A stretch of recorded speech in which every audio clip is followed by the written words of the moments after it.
Welcome to my vlog, Healed by Life. I'm Sam Malik, wishing you peace, joy, and healing. Some religious texts state that man is made from the dust of the earth, that is, from a material furthest away from the divine source. While the divine is subtle, the earth is gross, physical, solid matter. Other religious texts state that man is made from clay, that is both earth and water, and then the divine breathed prana or his breath into him. The 5 elements discussed earlier give us a clue to the variety of life forms in the universe. Different creatures are made from different combinations of the 5 elements. There are creatures of the earth with material forms, which we are familiar with. Then there are creatures of water, air, fire, and ether, which we cannot normally see. Sometimes we can sense them, but not see them. One such creature from the Middle Eastern tradition is the jinn. It is made from fire and can be good or bad, even evil. Since it is made from fire, it is not visible to the human eye. A jinn has 5 chakras: the crown, the third eye, the ether, the air, and the fire chakras. They are very curious about the water and earth chakras that man has. They have been known to possess humans to experience these 2 chakras, in addition to other not so pleasant reasons. The water chakra is our emotional center, and the earth chakra is our connection to the earth. Jinns have thoughts, since they have the air chakra, but cannot experience emotions. For that, they have to enter a human being.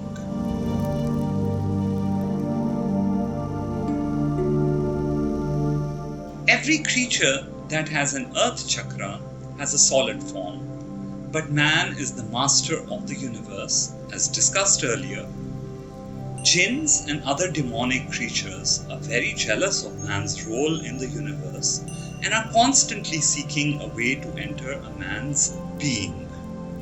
Since they want to experience extremes of emotions, they can manipulate the human mind to create anger, violence, depression, and so on, so forth. I said all of this to give you an example of how and why demons can interact with man. In the case of jinns, however, there are also good jinns, even spiritual masters.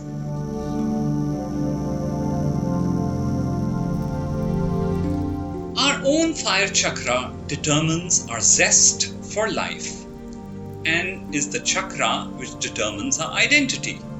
This chakra and its related organs are responsible for helping us digest life, that is, whatever happens to us, and also to digest the food we eat.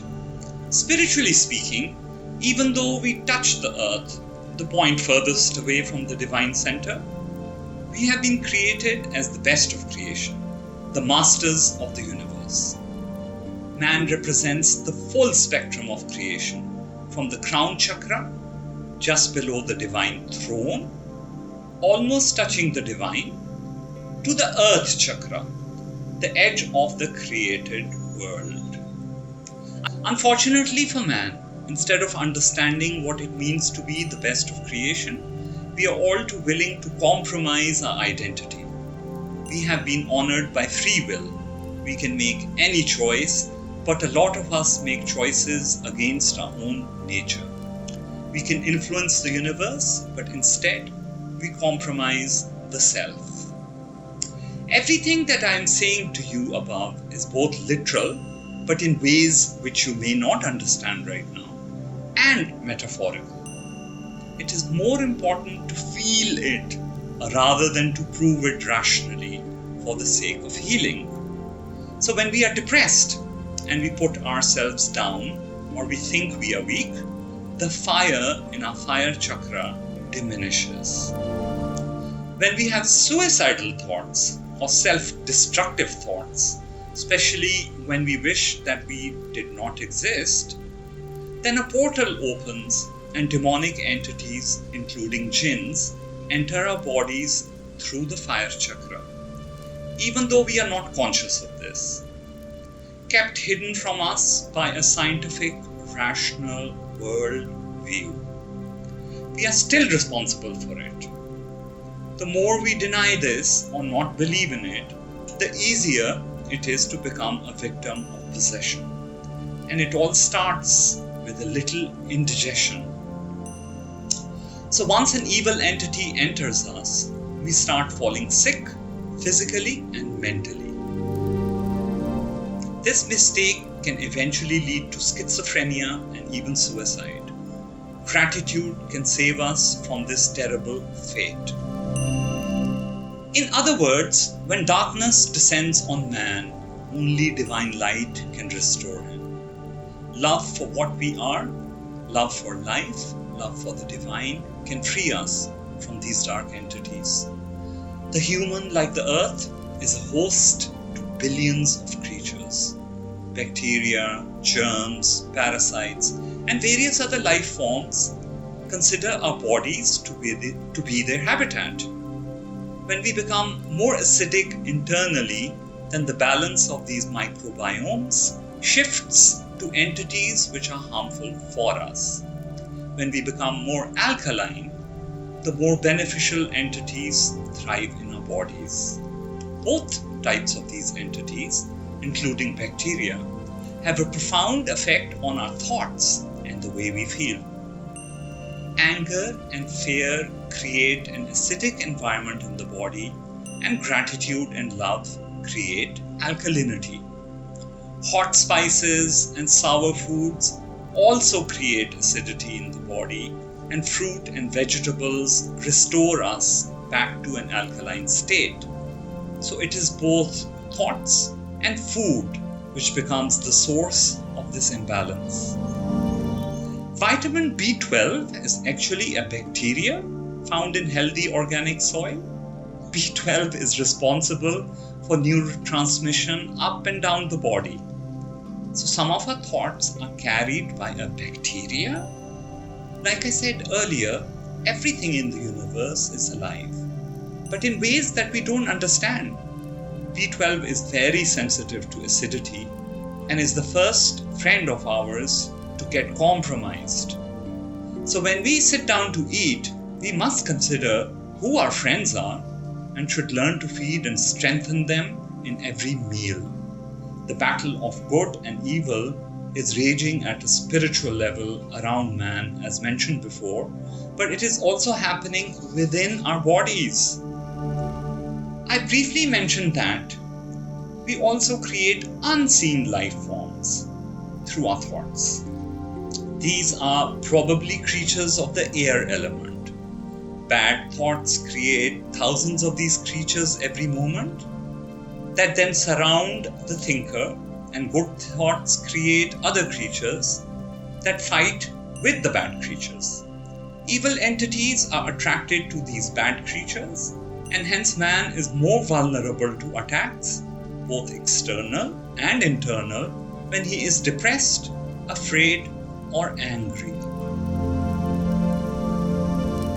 The bad creatures that we create are dependent on our negative emotions as their sustenance and manipulate us into remaining in a negative state of mind for their own survival.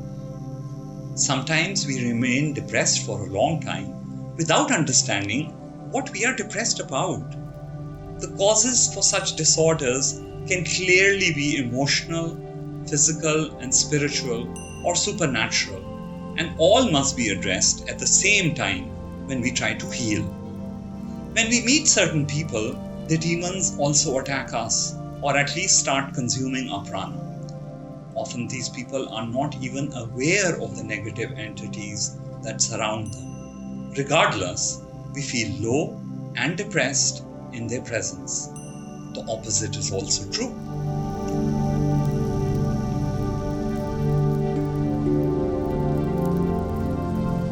Sex, very controversial to go there, I know, is another messy business when it comes to the topic. Not only can we pick up DNA from our sexual partners, which can get embedded in our bodies, but we can pick up bacteria and germs, resulting in an exchange of diseases, including sexually transmitted diseases. In addition, there is an exchange of emotionally negative entities and demons too. For people who don't know how to get rid of or heal from these external attacks, life can become very difficult for a long time.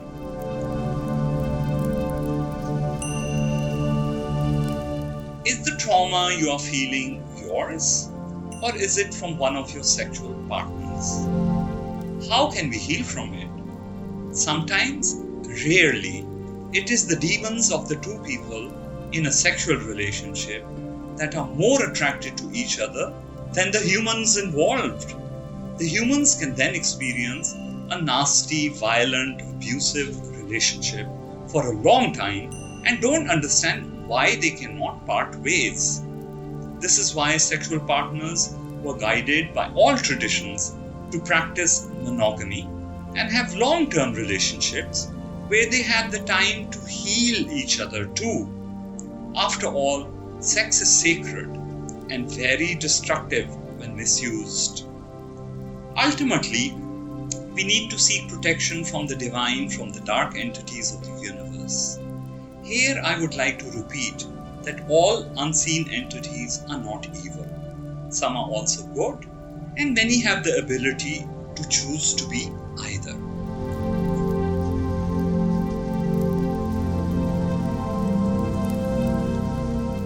Please watch the videos on this channel and get familiar with my healing philosophy before you contact me for individual appointments via my website healedbylife.com.